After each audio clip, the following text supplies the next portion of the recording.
Summertime, about 2:30 in the morning, when a nurse named Lindsay's working the night shift and she gets a frantic call from her husband. She answers. She's like, "What's going on?" He's like, "Please tell me you're home. Please tell me you're outside the house." She says, "I'm not at home. I'm not outside the house. I'm at work. You know this." He said, "Then who is crouched on all fours outside the house calling my name?"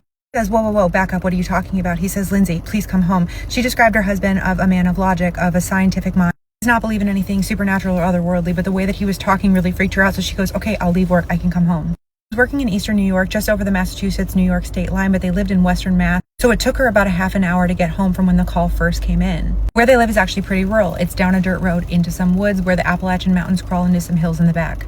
About 3 in the morning when she pulls up, and she can see from the driveway that every light in the house is turned on. She walks in, she finds her husband with a sharp object in his left hand and a firearm in his right hand. He was beside himself and told her that for the past hour and 20 minutes he could hear something running up and down the side of the house, calling his name and scraping its nails along the siding. Telling her how freaked out he is. She's trying to process the information and walks into the bedroom. She said their bedroom windows, there were 2. One faced the fields, one faced the woods, and both windows were about 12 feet off the ground.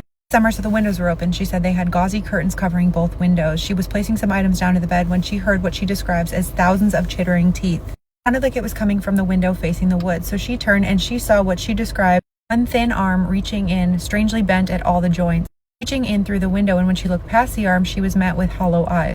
In complete shock, she had no idea what she was looking at, and she said this creature smiled at her, but it didn't match the description of anything she has ever seen or heard about. She said, "I was frozen and unable to move, but luckily my husband walked in behind me and took a couple pot shots at it, and they heard it scatter across the house."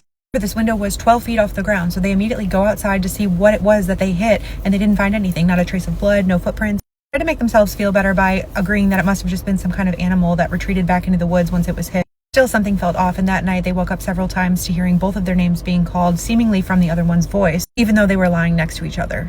Never saw the creature again, but occasionally they would hear 3 to 4 taps around 3 to 4 in the morning. That sounded like it was coming from the westerly facing window, the one that faced the woods. She said it was like the creature was reminding them that it hadn't forgotten. But I don't know if this next part is connected, but a year later to the date, woke up at 3:45 in the morning to what sounded like an old truck rolling down our dirt road playing old 40s music.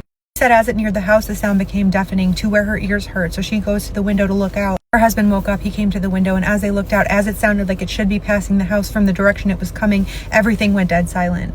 No other roads to where they lived, and she said the switch from the noise to the silence was deafening in and of itself. She said, "We no longer live in that house. I have no idea what that creature was, but to this day, it's still the scariest thing that's ever happened to me."